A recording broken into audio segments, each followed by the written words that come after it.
I'm Susan Ferris Wrights. I'm the president of the League of Women Voters with my friend Pat Dolan, who I don't know where she went to, but she's there. Okay. So I offer you a brief blurb that I'm supposed to read before we get started. The League of Women Voters is a trusted, nonpartisan political organization. Our members do hands-on work to safeguard democracy. While we never endorse a candidate, we are directly involved in shaping the important issues to keep our community strong. The League of Women Voters encourages informed and active participations of citizens and government and influences public policy through education and advocacy. Voter registration drives, including voter registration in high schools and efforts to streamline voter registration laws, are all part of our continuing activities. In addition, we have trained moderators who work to bring public and open candidate forums so that the voter can learn about their candidates. The League wants you to vote, to be confident in your vote, and to vote as an informed person. That commitment on the part of the League will, I hope, continue onward. So welcome to our program tonight, Women Running and Winning, 3 local stories. We have 3 people who are going to talk to us about their experiences, and we have a moderator, Ursula Hartwig-Flint, who's going to be pivotal in getting some interesting responses. We have Nadine, Geoffrey. Okay, so I didn't say it right either time. From New Providence, Susan Poage from Berkeley Heights, and Beth Little from Summit. We have a couple of prepared questions that we're interested in offering for them to answer. We also are filming this, and the movie will be uploaded to a YouTube channel, and the link to that will be posted on the League website. The link to that will be posted on the Facebook community forum page for Berkeley Heights. The link to that will be posted to the community forum page for New Providence as well. So you can watch it at your leisure at another time. This apparently has been of concern to some people. We have membership information in the back if you'd like to join, which we would certainly like it if you would. And I have really not much more to say other than, Ursula, it is all yours now. Thank you. Good evening. I'm only a 1-year member of the League, and I'm just so excited and happy to be a member because when I retired a year ago, about a year and a half ago, I realized that I wanted to be more involved on the local level and wanted to be involved in pertinent issues that face us today, and especially also women's issues. So the League was just the right ticket for me, and I'm very happy to be here tonight. And this is my premier moderating job, all right? So be very kind to me. We are celebrating Women's History Month, and that's why we're here tonight. And it's very important that we highlight women in the area who have made significant inroads. And these 3 young, beautiful women are just the ones who we're going to be talking about, that are going to let us know tonight why they have succeeded and what has made them run for public office. I thought that just to kind of give us a backdrop of national and state statistics to let us see how women fare nationally and statewide, I thought I'd throw out a couple of statistics to you. And I've gotten that information from the Center for American Women in Politics, the Eagleton Institute of Politics at Rutgers University. These are 2018 stats. In the 114th United States Congress, there are 535 seats. 106 of those are held by women. So 22 women are in the Senate, 84 are in the House of Representatives, and Bonnie Watson Coleman, Democrat, is currently the only woman from New Jersey in the House of Representatives. So we're not doing very well in the state yet. State legislatures nationwide, there are 7,383 state legislatures in the United States. Only 1,871 of those, or 25%, are women. Municipal officials, mayors, over 100 cities, largest cities in the United States with 100,000 population or more, 20 of those 100 largest cities have mayors who are women. In 20 of 100,000 plus. Yeah. Fix that. New Jersey ranks 16th among 50 states in proportion of women serving in state legislatures. Of the 120 seats in New Jersey in the state legislature, 35 women currently serve, which is 29.2%. In the state senate, of the 40 seats, there are 10 women who are holding seats, and in the state assembly, of the 80 seats, there are only 25 who hold, or 31% who hold those seats. Counties, we have 21 counties in the state of New Jersey. Of those 21, 20 counties do have women freeholders. Of the 135 freeholders in the whole state, 38 are women. That's only 28%. Constitutional officers in the state of New Jersey, there's 65 of them, and that's things like county clerks and registers and sheriffs and surrogates. Of the 65, 23 are women, or 35%. Not too bad. And mayors in New Jersey, among 75 cities that have populations of 30,000 plus, 11 are women, which is only 14%. And of the 491 municipalities, because we do have a lot of municipalities in the state of New Jersey, of the 491 who have less than 30,000 population, 71, or 14.5%, are women mayors. And finally, 7 members on our court, on our state Supreme Court, are members of the Supreme Court, 2 of whom are women, and they are Justice Jamie Lavecchia and Justice Ann Patterson. Now that gives you a little bit, I hope, of an idea. It seems like nationwide and statewide we kind of fall within a 20 to 35% percentage of offices and positions that are held by women politically. We are 51% of the population, so we still have a way to go. And I think the 3 of you, I feel that women who are, there's such a large group of women, larger group of women now who are coming into office. I think you 3 are heroes. That you are treading into water where women are not as familiar yet, or not familiar, but not as well received, certainly not represented. So I think it's terrific that you have won your elections and that you're able to have your voices heard. So now I'm going to introduce each one of you, just with that little bit of bio that you gave me, just a little bit, and then you each can fill in for about 10 minutes your own stories.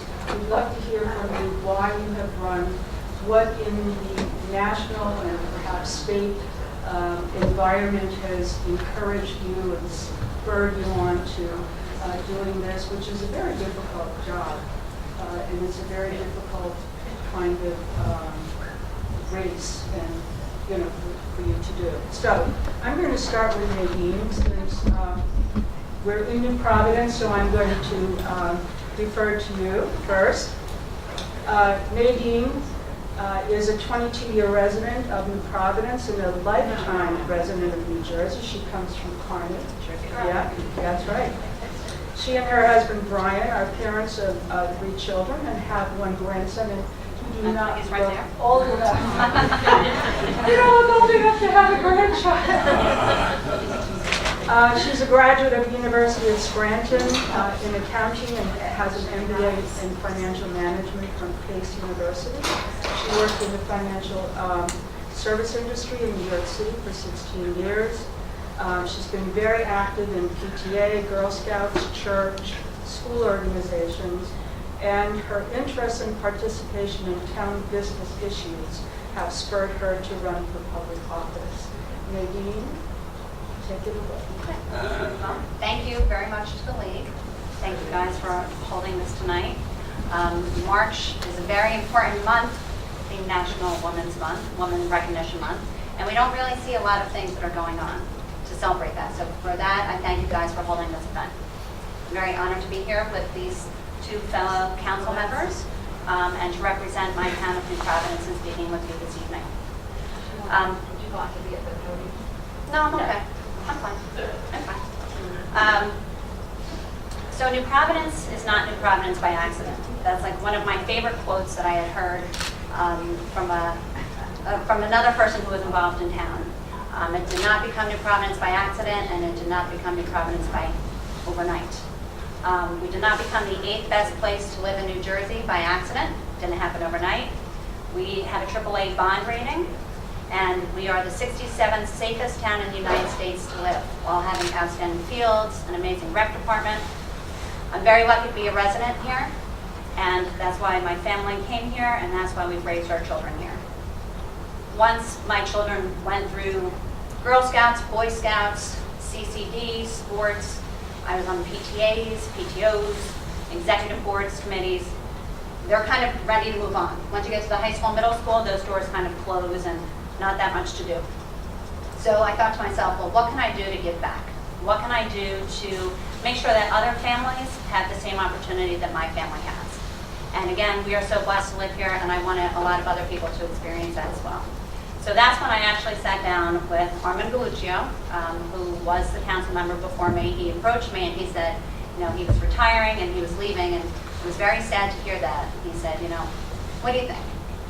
And, I was puzzled by that. I'm like, no, that's not something. What is it that I can do to offer the town?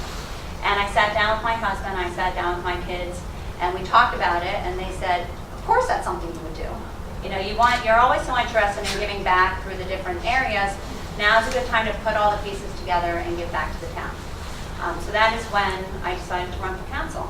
I want to make sure that new families in town, New Providence as well as most of New Jersey, is an ever-changing community. We're getting a lot of families from different places, a lot of families with different backgrounds, and I want to make sure that all those families are included and integrated into our community.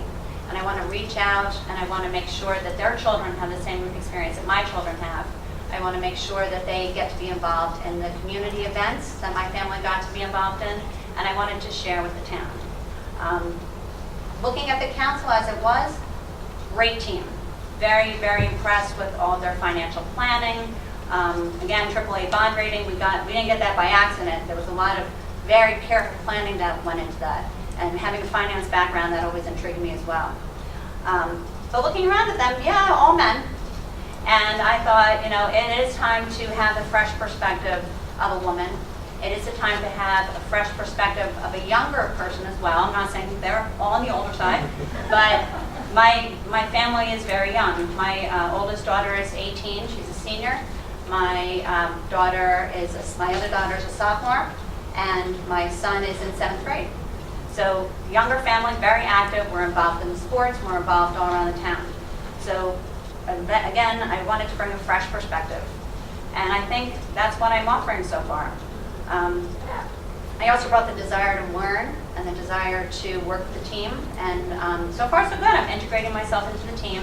I'm on a good variety of committees in town, including the Finance Committee, which I enjoy so much. And I'm also involved with the Diversity Committee. Because again, to ensure that we have inclusivity of our newer residents in town, the Diversity Committee is very important.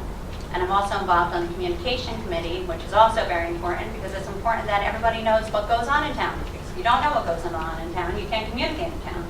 So also a very important committee. as well as the Community Activity Board, the Municipal Alliance, which in this day and age of a lot of sadness with drugs and alcohol issues in the schools and with the kids, I'm very happy to be a part of the Municipal Alliance where I can give back to that as well. So overall, my goal to come to council was really more at a town local level because of my love for the town and my love for my family and wanting to share that with others. That's how I decided to join council. And like I said, so far so good. I'm learning and I'm here to make a difference and make the town, make New Providence the best that it could be. Great. So, Thank you.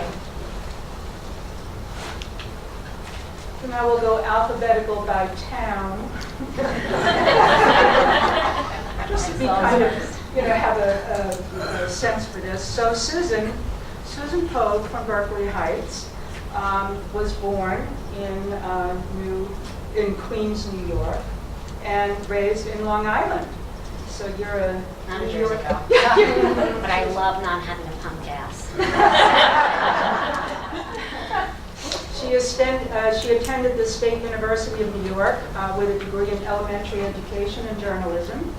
She received a master's degree in early childhood education from King University and completed 2 years of Holocaust studies at King University's Holocaust Research Center. Worked in her family's business for about 5 years, and she and her husband Russell are parents to 2 daughters. She's active in the PTO and Girl Scouts and Relay for Life. Taught kindergarten in Berkeley Heights school system, and I love what you said in your bio that you graduated to first grade. Took 12 years. So you're teaching first grade still, right? And she's an adjunct professor at King University in early childhood department, and she facilitates workshops in teaching prejudice reduction, which is very interesting. We'd love to hear more about that. So because I teach 6- and 7-year-olds, by this time of night, my brain is not where it should be in the morning. So I prepared a little something. That's okay. So I've always had an interest in politics from a spectator's view. My father was a history major and a history buff, and I grew up thinking that watching Watergate hearings was family viewing hour. So, I was in college, I was the news editor of the college paper, and election eve was always like the best night because we would wait for all the returns to come in. It was always very exciting. I volunteered my time to canvass for Barack Obama's campaign in Pennsylvania with my daughter and my father, but again, it was always from a spectator's point of view. So I was approached a few years ago by my municipal chair, would I want to be a committee person in Berkeley Heights? And I said, oh, well, what does that entail? I said, oh, a couple meetings a year. I'm like, oh, I can handle that. So I didn't realize until the sample ballot came that I had to be elected to that position. And seeing my name on that ballot, I was like, ooh, what if no one votes for me? I'm like, ooh, but I'll vote for myself and then I'll win because I was running on first. But, and then he approached me a little later on, about a year later, and he said, how would you like to run for town council? And I said, in my head, I said, what, are you out of your mind? And what I said to him publicly, though, was, thank you for thinking of me, but no. And then I said, that's never going to happen. And then something a little, I guess, political, because then Donald Trump was elected, and I cried. And I cried for myself, and I cried for my country, and I cried for my daughters, and I was going to call in sick the next day because I was up all night crying. And I said, nope, I'm going to go to work, and I'm going to do what I do every day, which is teach the children of Berkeley Heights how to be better citizens and make the world a better place. So I went to work. That night I flew to Portland, Oregon to visit some friends, and I was part of experiencing the riots there that night, which was kind of horrifying. And I felt very similar to how I felt after 9/11. I felt numb, and I felt my world had shifted in a way that I didn't think it would ever go back to what it was. So I said, all right, so now what do I do? So I went to the Women's March in Washington with my sister-in-law and my daughter, and it was very powerful. And I came back from that, and I said, all right, well, now what do I do? And I knew I couldn't do anything on a state level, and I knew I couldn't do anything on a national level. So I approached those people that approached me, and I said, all right, so what kind of commitment is this? It's not that bad. They're always going to tell you it's not that bad. So, They always lie. yeah, so Yeah, so I said to my daughter, who was in college at the time, and I said, what do I do? She said, Mommy, what would you tell me to do? And I said, I tell you to jump, go. And she's like, that's what you should do. So I jumped. And did I know what I was doing at the time? No, but so we sat and we thought about it. And I have to say, I have some beautiful people in the audience here today that have helped me with the campaign.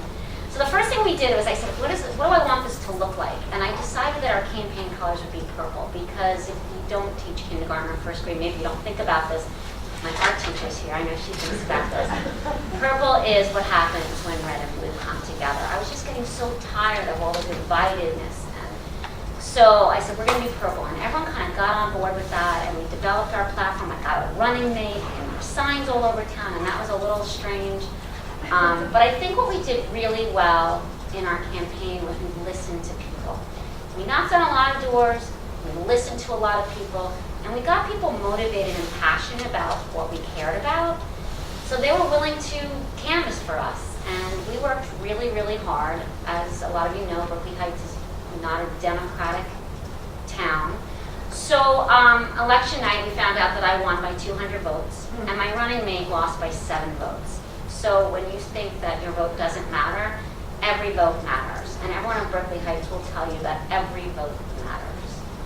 So far in town council, I am the only Democrat there. People have been very welcoming. And I went to an event up in Rutherford where I call it township school. So I learned how to be a town council member, and I spent all day meeting great people from all over the state who were newly elected or needed like a little refresher course in town council school. And then I also attended a political action event with the NJEA, which was also very interesting. So I'm learning every week, and I'm studying my township council class, and I'm happy to be on town council. I hope that what I can bring is, again, like what Nadine said, a fresh perspective to what has been sort of this similar group of people. So, I always say, if you're not out of your comfort zone, you're not growing. So I'm really out of my comfort zone right now, but I'm growing, so that's a good thing. So thank you so much for having me, and I really appreciate everyone coming out on this cold night to listen to us, and congratulations to both of you as well. That's wonderful, thank you. So last but never least, of course, Beth Little from Summit. Welcome, Beth. Beth is a resident of Summit for about 15 years. She and her husband Bill are parents to 4 teenagers. Again, this woman does not look like she should have 4 children. That's great. You look fabulous. You attended the University of Virginia with a BS in Commerce, and you also got a law degree. You are a former child abuse prosecutor in New Hampshire, which is fascinating. And now, as a board member in Summit, you are on the Summit Educational Foundation, and you helped to raise $4 million. Did I get that right? An endowment to support public schools. That is huge. She's active in the Santa Claus Shop, the Connection, PTOs, sports teams, and various other parent organizations. And she chairs the council's finance committee, co-chairs the general service committee, and is a member of the board of school estimates. Take it away, Beth. Thank you. So I moved to Summit almost 16 years ago now, and I think I moved for a lot of the same reasons you all originally moved to your communities. We have these great communities here, Berkeley Heights and Summit, New Providence, and they have wonderful schools, and they're an easy commute to the city, and they have great downtowns, and those are kind of all the reasons that attracted us to Summit, and those are some of the reasons I still love Summit. What I didn't know until I actually moved to Summit was what a great and diverse community it is, and how many great community organizations support Summit. Summit is very diverse, which a lot of people don't realize until you live there. We have 18% of our kids on free and reduced lunch. We have a great diversity of cultures and races and socioeconomic. We have the top 1% of the top 1% and living in our town, and we have people who are barely making it, and a significant portion. So we have this incredible diversity in our town, but we also have this amazing community spirit. And there's so many community organizations that have become kind of national organizations that started right in Summit. Organizations like Family Promise, which supports homeless families, organizations like the Summit Area Public Foundation, which does incredible work, the Summit Educational Foundation, which I've been involved with. So I was very lucky because when I moved to Summit, I had just left my career as a child abuse prosecutor. And that's a real commitment that I had to serving my community. And I had, at the time, 2 little kids and 1 on the way, and I eventually had another one, so I couldn't do that kind of work in the same way, but I did want to get meaningfully involved in my community, and I was really lucky to land at Summit. And I got involved with a lot of these organizations that Ursula talked about, that Summit Educational Foundation and the Connection for Women and Families, the PTO, the Santa Claus Shop, which serves under lower income families in our communities.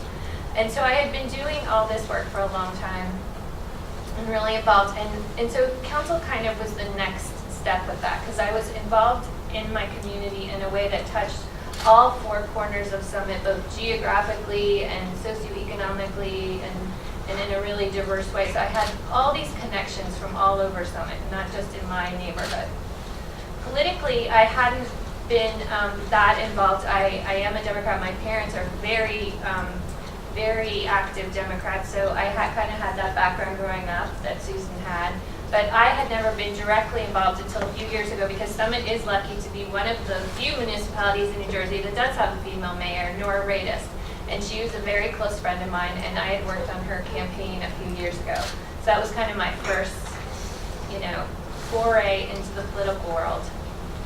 So I've been asked the question a lot as a Democrat, how did the 2017 election affect you, and was it the reason you're running? And that's a really hard question to answer, because it's yes and no. I had been very deeply involved in my community, and I do see council and working on the city council as kind of the next step of taking that experience and bringing it to help everyone in town. And I had been working on Nora's campaign. But I don't know that before the election I would have had the courage to say, I'm doing this, and I can make a difference. And I think the 2017 election, for a lot of us, it was a real wake-up call to say, government matters, and who you elect to these positions matter, and local government matters, maybe more than anything else, because the things that affect our day-to-day lives, our schools, our downtowns, our roads, our taxes, our values of our homes, all those things are decided and affected by us, by our city councils. So I felt a little powerless, and I felt like things were shifting and changing in a way that I wasn't entirely happy with. And I said, okay, that if not now, when, and if not me, who? And I think the 2017 election gave me the courage to stand up and say, I'm going to do this. So I was also very lucky with these connections I had throughout the town, that I had an incredible network of wonderful female friends. And that's been one of the real pleasures and joys of living in Summit, that I have incredibly deep and valued friendships. And 8 of those women came on board with me and worked incredibly hard. I did not do this by myself. This was a complete team effort, with a lot of work put in by a lot of really, really smart, dedicated, passionate, informed, and wonderful women. And we had a full women team that worked really hard. And we had the most votes that anyone has ever received in Summit for our election. And it was really amazing. And we knocked on a lot of doors, and we worked really hard. And I think the same thing that Susan did. We knocked on doors, and I talked to everyone that I could talk to in town. I was out every single day from the time that I announced until the November election. And I was at the farmers market, and I was at every community event, and in between I was knocking on doors and talking to everybody I could, and listening to them and figuring out how I could best serve the city. So, as a campaign, we did focus on some real issues. We kind of trusted the people of Summit. We got some political advice early on that you shouldn't ruffle the water, and you should stay very neutral when you're running a campaign. And we kind of said that That's not why we're running. We're running because I believe in some things, and I have some things that I think are important, and we put it out there, and that was really successful. So you sometimes have to be courageous, and you sometimes have to stand up and express yourself, and sometimes that's hard as a woman. And we did that, and we were very successful. We're continuing to be successful. Like I said, I'm chairing the finance committee, which is a big job, especially for a first-year council person, but it's going really, really well, and it's been a great learning experience. And I'm also on the Board of School Estimates, which in Summit controls the school budgets.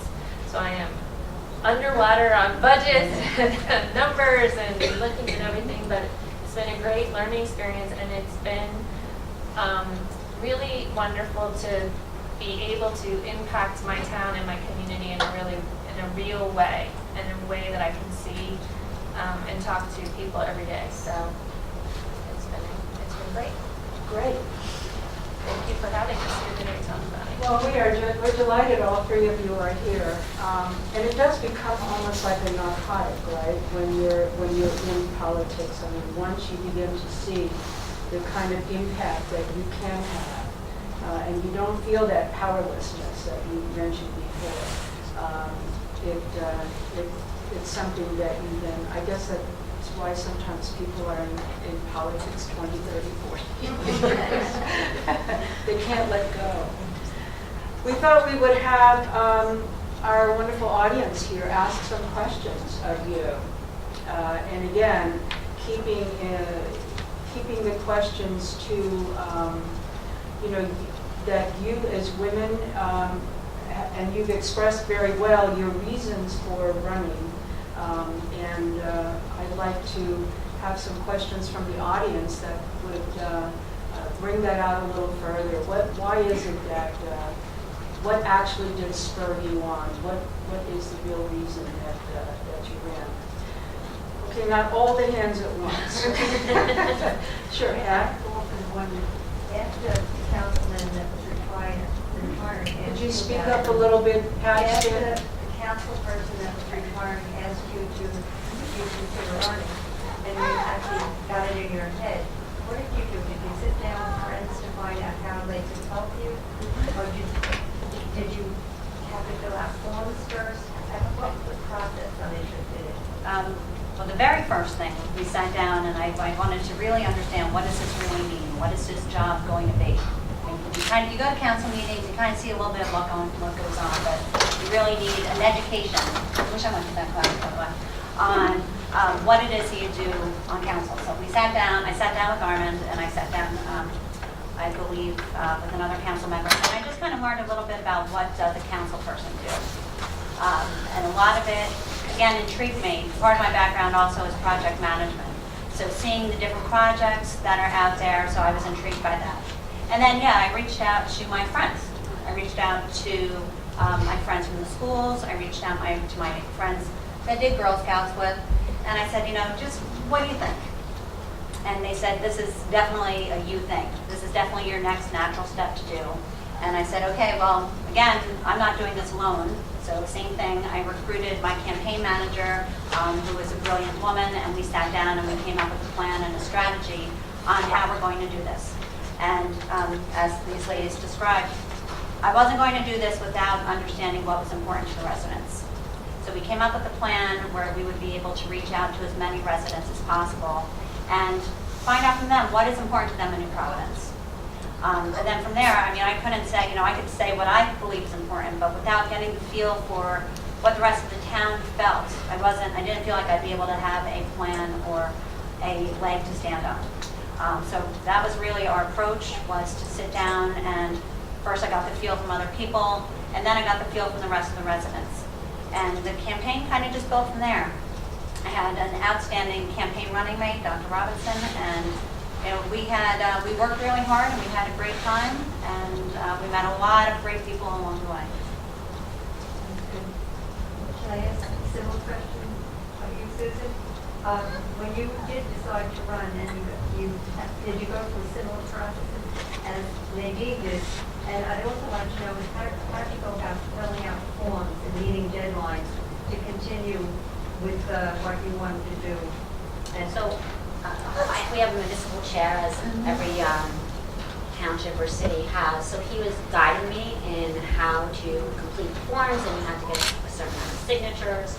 So I had also had a campaign manager who kind of took care of me and put me under his wing. And then we have a Democratic club now in Berkeley Heights, which is built up fairly well. And we said we kind of call it this groundswell that's happening in Berkeley Heights.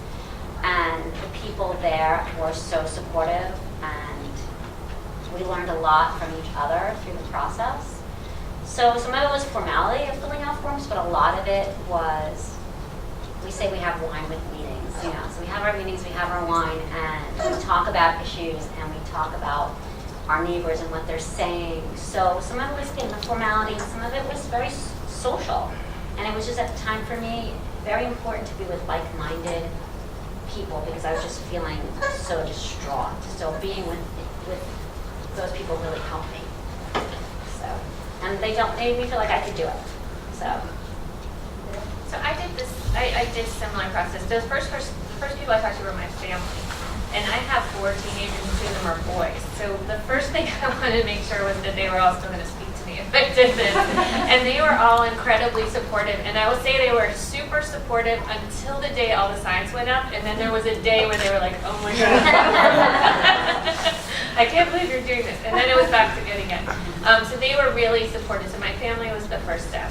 And then the same, I spoke to our municipal chair, I talked to some of these close friends of mine, and by the way, my campaign team, they are all close friends of mine, they didn't necessarily know each other, so that was really great too, because I had all these different talents and incredible viewpoints and different perspectives that we all brought to the table, so it wasn't kind of just one voice or one echo chamber to me, it was really a wide group of perspectives and personalities and different people advising me. And then the way we started, through the process, you get the petition with the signatures, and that was quite easy. We did that through some Democrats and through a few the initial parties that I had. And what I did at the beginning was that I had a few friends that threw me kind of meet and greet parties. And that's how I wanted to start, because I did have such a big network in Summit with all the organizations I was involved in. So I kind of wanted to reach out to the people I knew and network and get them excited about, you know, what I was doing, and hopefully get them to buy into what we were doing, because then they would go out and be ambassadors to the community. So I worked really hard in those initial months doing that, and kind of building my personal network and letting them know what I was doing. And then we started doing more of the public events and meeting more people that I didn't know already. So that's how we went about it. And so it was very easy for me to get those signatures, because I was having these parties where I knew most of the people at the beginning. So, and then getting on the ballot for the primary, and then getting on the general was done that way. Does that answer your question? The paperwork in general, like we had a Republican committee, and then once we screened them, we were able to really get all of our signatures at that point. And then again, reach out to friends who could sign the petition as well. So that was, we were very lucky to have a good team to help us with that, because at that point my head was already moving on to other things that we needed to do. So the logistical stuff, we were lucky to have a great team. You need a team. Sure, where you were like, why did I do this? Of course. Never. Not many and not for long, but of course. But you get little glimmers of like self-doubt. And it's like, okay, am I really the best person that can do this? What can I bring to the table? What is it that I can offer to make the community better? Because again, that was my goal, is to make New Providence the best place it can be. Am I really the right person for that? So if anything, it's really kind of like a second of self-doubt. And then I took a breath, and then I refocused, and I revitalized and went out there. And I would say, well, what also kind of every so often would feed into that, we had such great support when we went door to door, and we met amazing people, and we said, we're not here to pat ourselves on the back. We want to hear from you. What is it that concerns you about New Providence? What needs to be fixed? What can we change? What can we do? And the majority of people, everybody was very, very supportive, and they gave us back really great feedback. So if anything, there may have been a couple of times there, it's like, okay, well, what else can I do? And again, you take a deep breath and you move on to the next day. One thing I think we're really proud of in my team is we ran a very clean campaign. That was really important to me. I work in town, I live in town. I was not going to involve myself in anything that was ugly, because one thing I have learned about politics is it can get a little ugly. So I think about Michelle Obama when she said when they go low, we go high, and we kept it high, nice and clean. So I We was did really as proud well. of it. We really focused on the issues and we focused on what we were going to do and not on my opponent. And I would say that those were the few moments. My opponent at times didn't always do that, and those were the few moments I think when I was kind of like, why did I put myself in this position?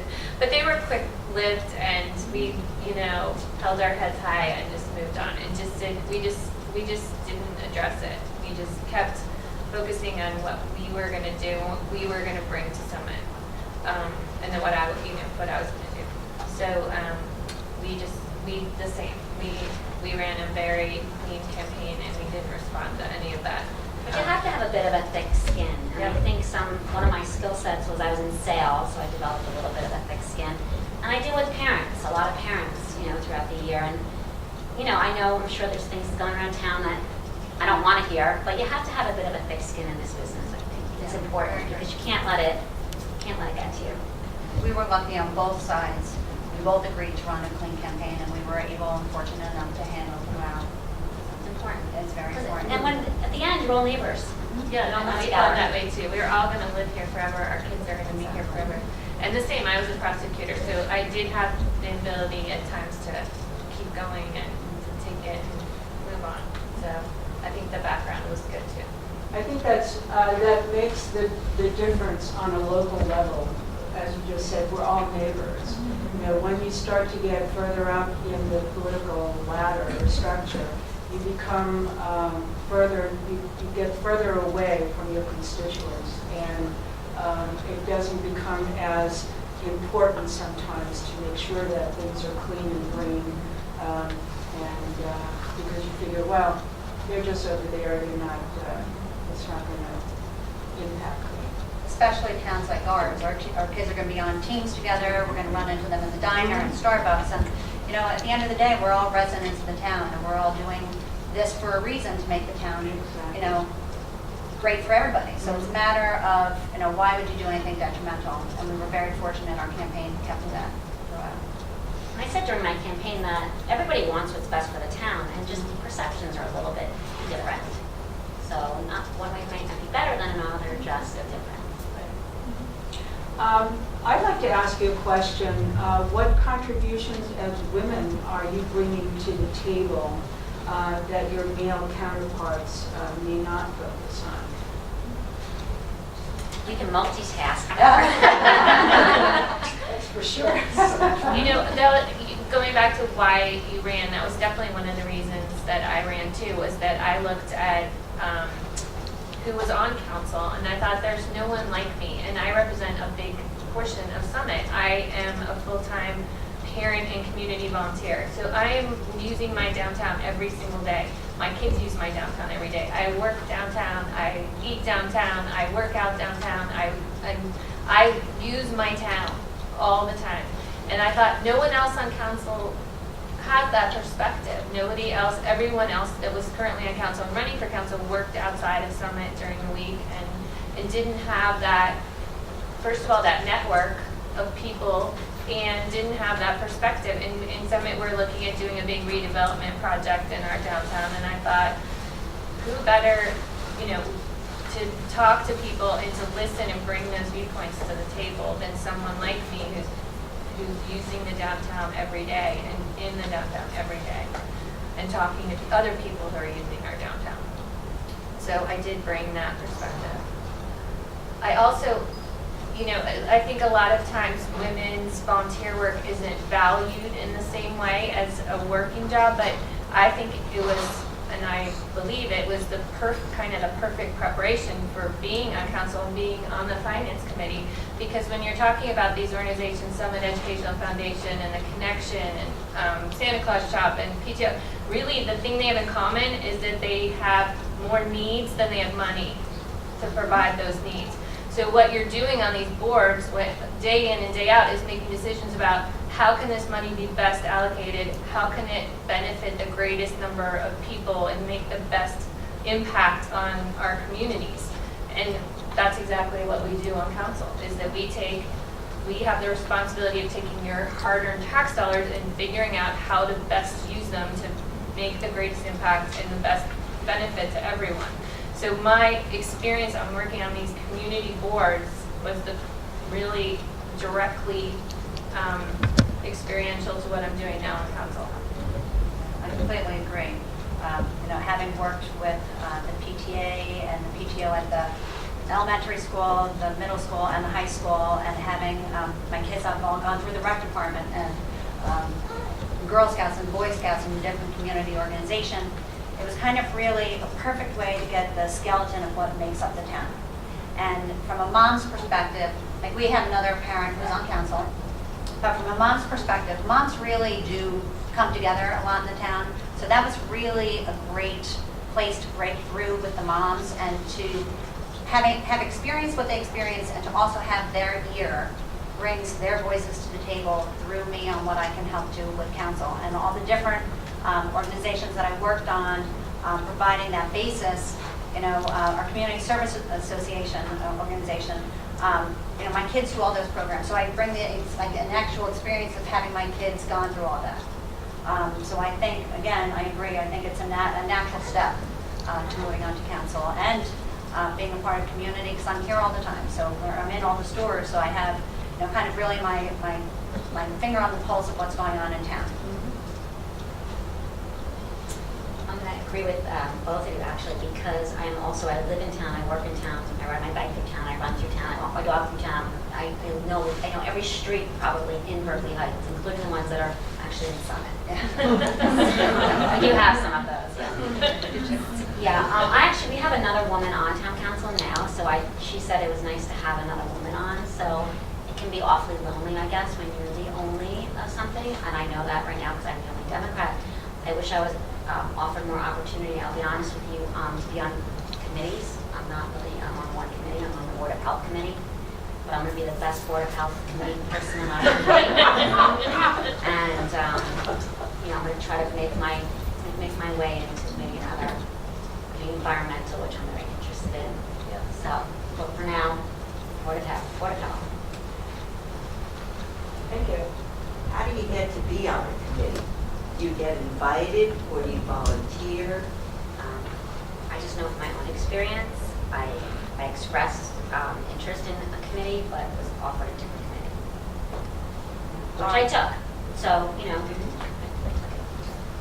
Our council president goes through and they make the assignments to the committee with recommendation and discussion with the other council members. So it's based upon the council putting together the different committees that I received the committee assignments I did. And ours is done the same way. We have 6 council committees. So everyone, you said the board president does not chair or co-chair a committee, but everyone else chairs one committee and co-chairs a different committee. So it's done with the council president with input from the council. So they decide. Does Berkeley Heights have 6 committees? Do you know, Susan? we have, you know what, that's a really great question, and I can get back to you with that answer.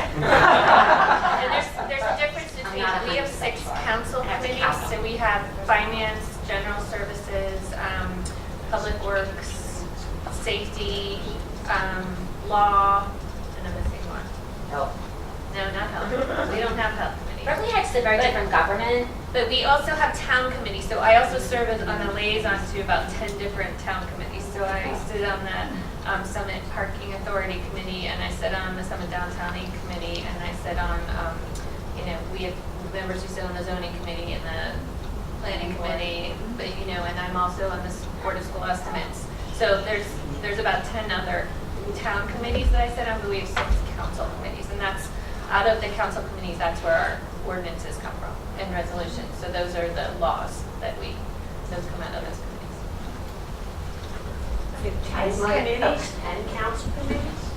We have council committees, and then we also have town. Like community. So there's 10 and 6 is what you just said. Oh, there's 6, we have 6 council committees. I said I sit on 10, but there's many more than 10. There's a lot. There's the rent commission and how, fair housing, and there's, parks and rec, and there's, sports, and there's many, many, many. It's a wonder you had time to come here. Yeah, it's been busy but fun. I just wanted to ask, when your term is over and you look back, how are you going to measure your success? That's a really great question. I think I'm too new to even answer that question. I think, Did you want to repeat the question so we all sorry. sorry. No, I was just asking, when your term is over, because you came in with things you wanted to accomplish, how are you going to measure, I did it, I was successful? How are you personally measuring your success? So I'm going to say this year is going to be hard for me because I stand alone a little bit in some of the issues, I think. So maybe next year ask me that question and then I can reflect a little better. Very new. So maybe we'll finish answering this one, and then we'll move on to yours. I think I was lucky to come on as a Democrat. We went Democrat majority in Summit for the first time ever in the history of Summit. So that was a change. And as we had some things we want to accomplish. We're already accomplishing them. One of the things was to make the council meetings more accessible to the public. We changed that already. One was to form some new committee, look at our committee structure and form new committees and have more focus on economic development and community focus on that. And one is going to be this redevelopment project in Summit. So if we, for me, if I accomplish those things and I have a voice in making that a project that's going to be successful and really appeal to a large majority of our residents and be a successful project for our residents, I would consider my term a success. Yeah, and when we sat down to really map out what it is we wanted to achieve, we did come up with certain goals that we had wanted to target on. We look at the different accolades that New Providence has received, like the AAA rating and such. Of course, keeping that and going with that as well. We were also talking about, we have the shared dispatch right now with Summit and Melbourne, so we do want to add to our shared services. So if I see that we have met those goals, again, shared services is an example of that. We have our sustainability committee, and also we do Safe Routes to School. Right now we're at a bronze level. We want to move both of those committees up to a silver level. So if I see we've made that goal, again, I work on those committees as well. In terms, going back to the AAA rating, if I can see that we can work with the county freeholders to try to bring more into New Providence, then I know that we will have succeeded as well. So we do have tangible goals that we wanted to achieve, and hopefully we can do that. Can I ask? Yeah. To Holly, I might get stoned for this. No, that's okay, you won't. There's no stoning. There's no stoning here. Okay. Yeah, How many women are on each of your councils? And number 2, I'll think about. I'm just me. One. I'm 1 out of 6. One. Oh, no, I'm the only one sitting now.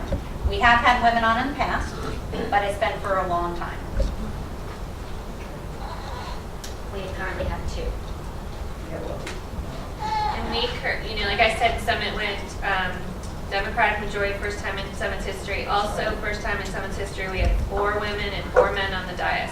Because we have our female mayor, and we have 3 female council people and 4 male council people. So for the first time, we're even numbers on the dais. So we had a good election, I think. We had great representation from a lot of different voices in Summit. question here. This is for each of you separately.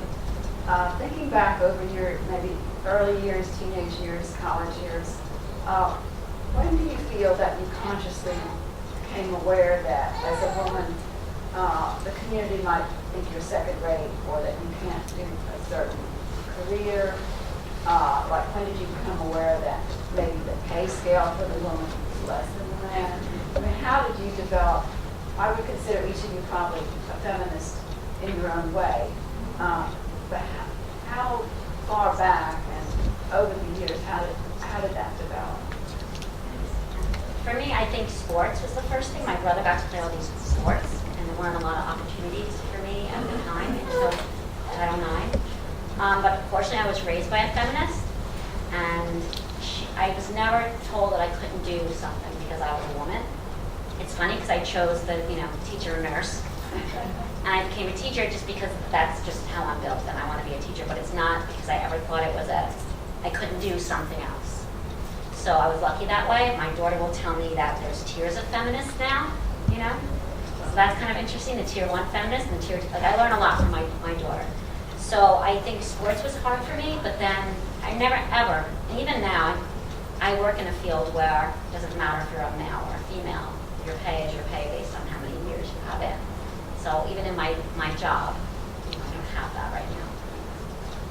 I would say growing up, it was never really, I never really thought that I couldn't do anything different, like do anything the same, do anything differently.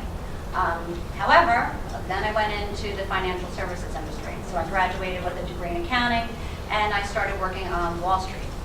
And then it was kind of really apparent that we were looked at, as a woman, I was looked at differently, do all the same work and do everything the exact same way. But hey, we do have a party to run or a birthday thing to run. Why don't you do that? Why don't you take that?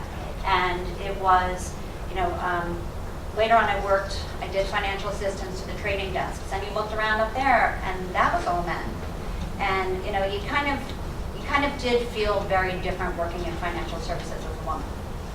Worked just as hard, probably harder, and through time, though, I gained the respect of men and women that I worked with, because it's important to work together as a team. So I never looked at that as something that held me back. I was aware of it by looking around, and it was just another challenge. And before I left, I was in a great team, and I had learned a lot, and I was very thankful for that experience.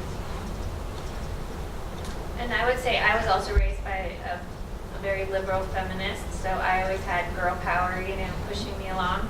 But my experiences came the same when I entered my career as a prosecutor, and I was in New Hampshire, and so I had some great judges, and I had some very old school male judges who didn't think women should be in the courtroom. And I often was, I wasn't, I would be standing there at the attorney's table, and he'd be like, where's the state? I'm like, hello, that would be me. And they're like, don't you have someone else here? I'm like, nope, just me.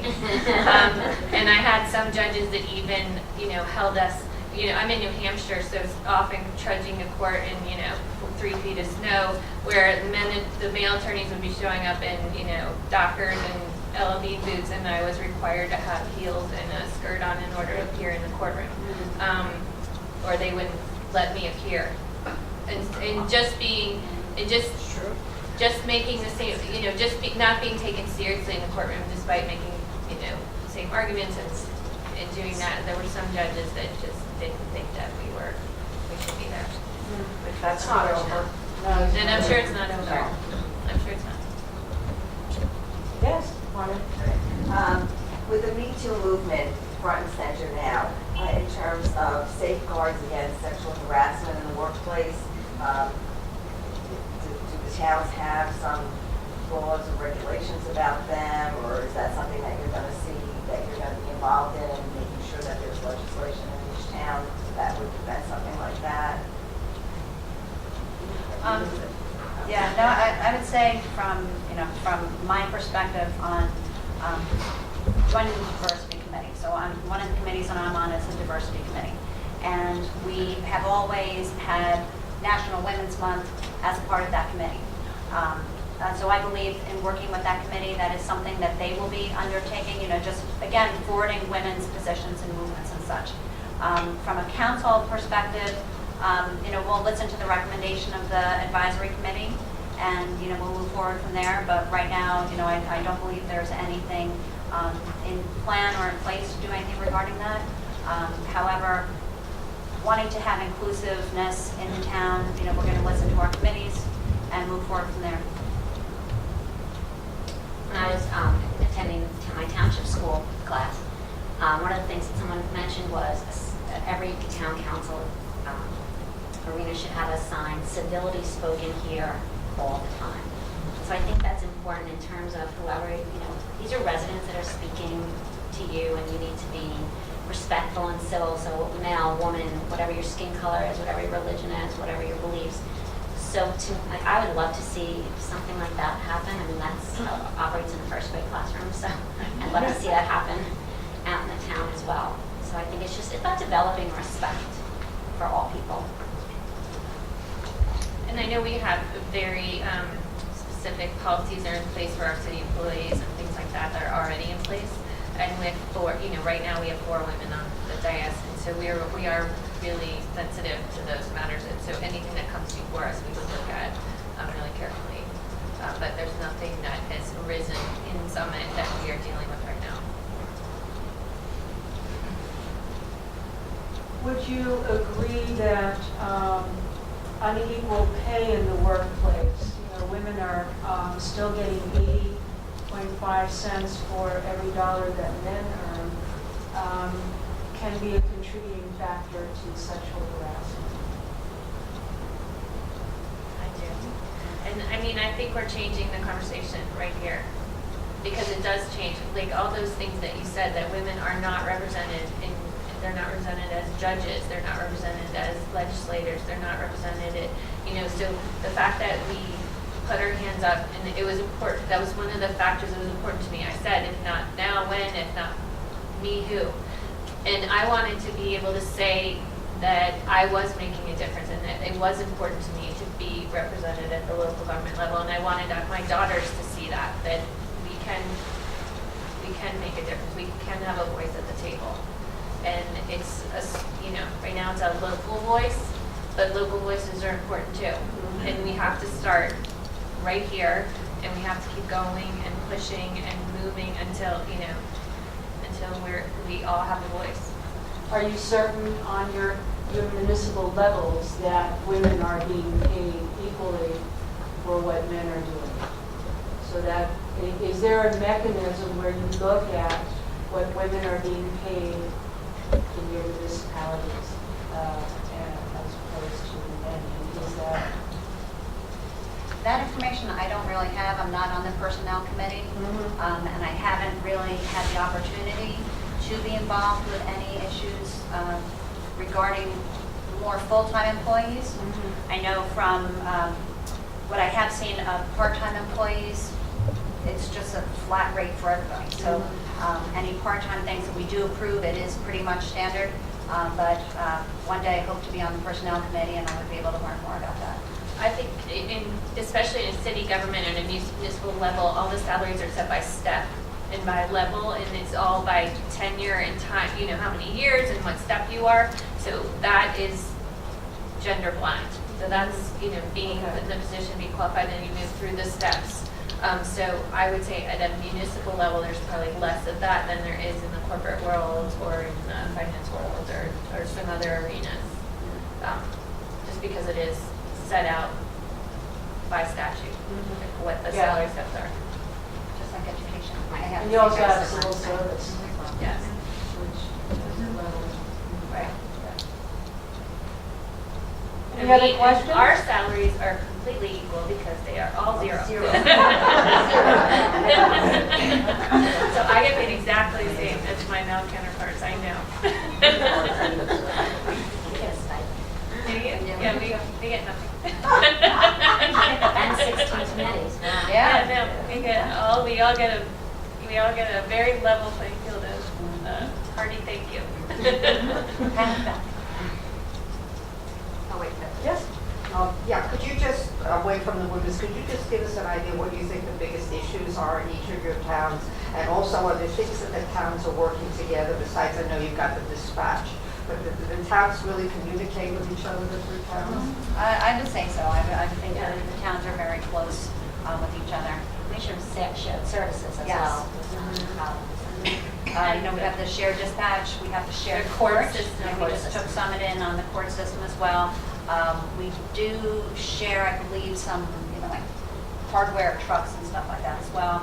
I think there are some shared services with sewage and different water and different things like that. And a lot of our public works, like our, New Providence might have a certain kind of sanding truck, and not every town needs to have one, so they'll have the sanding truck, we have the icing truck, and we share different trucks, so I'm making up the trucks. But, we have a lot of those types of things with Public Works that share services. And then our emergency services, our police and fire do a lot of shared services. So they have shared agreements. We have police and fire departments in our individual towns, but when they're called to an event, they pull in from the surrounding towns.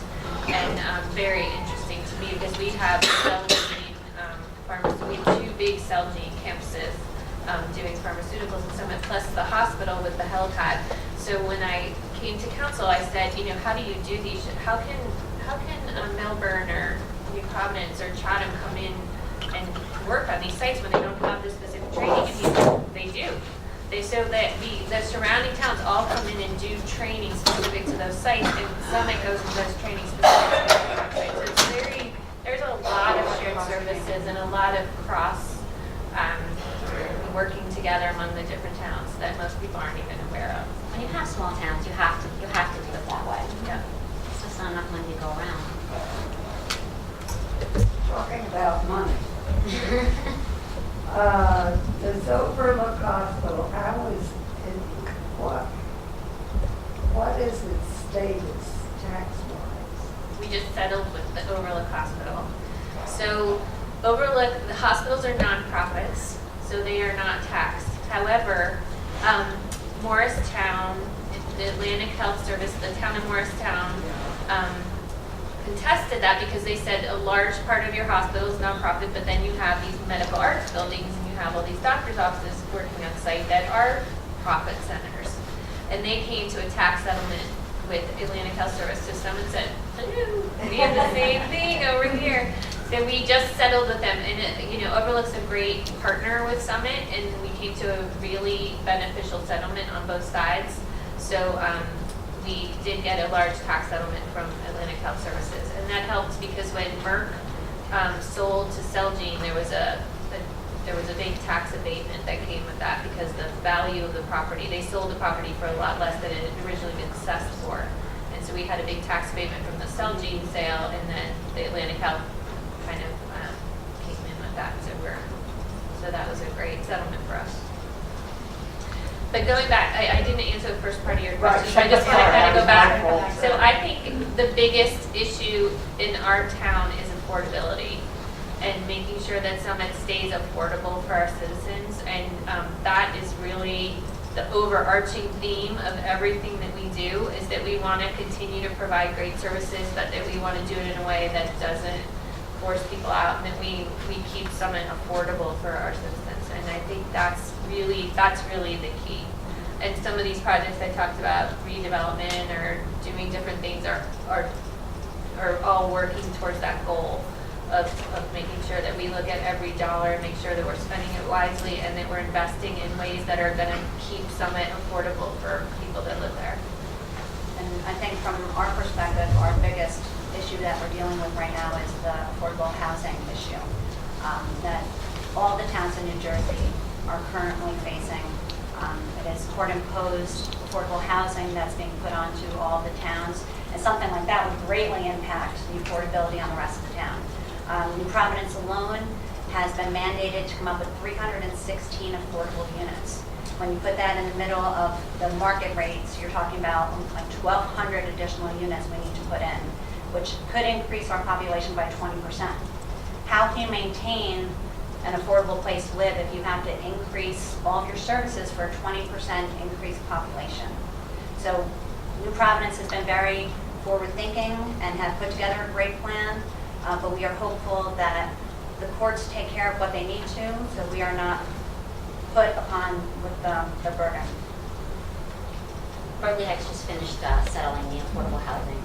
I'm not going to say issue because I think it's important for people to be able to come to a town and afford it. I think that I know personally a woman who got divorced and she's got 2 young kids, and she's like, I can't afford to live in Berkeley Heights, but she would be able to in an affordable housing situation. So I also think with Berkeley Heights, we want to keep it affordable as well. The schools are great, and we want to make sure that our town stays maintains, a great place to live, but provides the services that the residents need.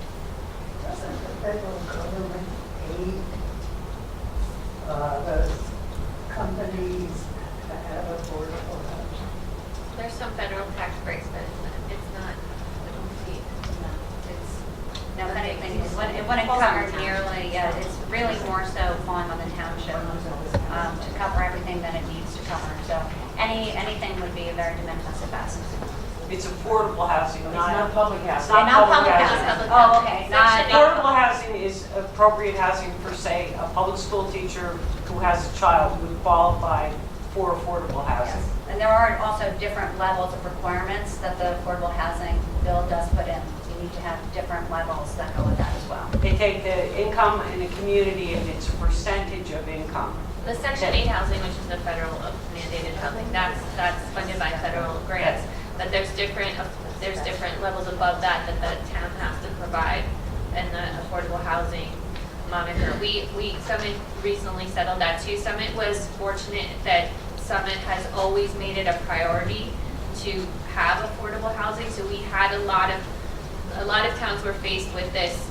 You need to provide a certain number of housing units. They didn't have any. Summit had a lot already because Summit had made it a priority starting back in 1940s to have affordable housing in Summit. So Summit had a lot of housing stock in Summit that already fit into that bucket.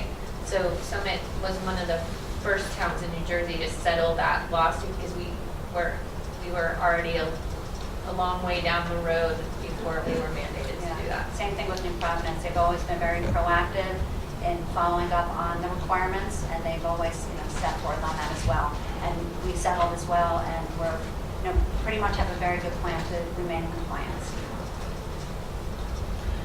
Well, I think it's time to wrap it up for our evening. I thank our guests for coming tonight. You've been terrific, and it's been fun, it's been interesting, and I'm sure the audience is agreeing with me.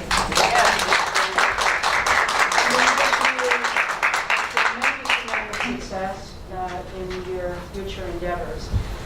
We'd like to give you a little gift. Would you like to give them? No, you go right ahead. Yeah. Well done. Beth. So cute. Little red, white, and blue.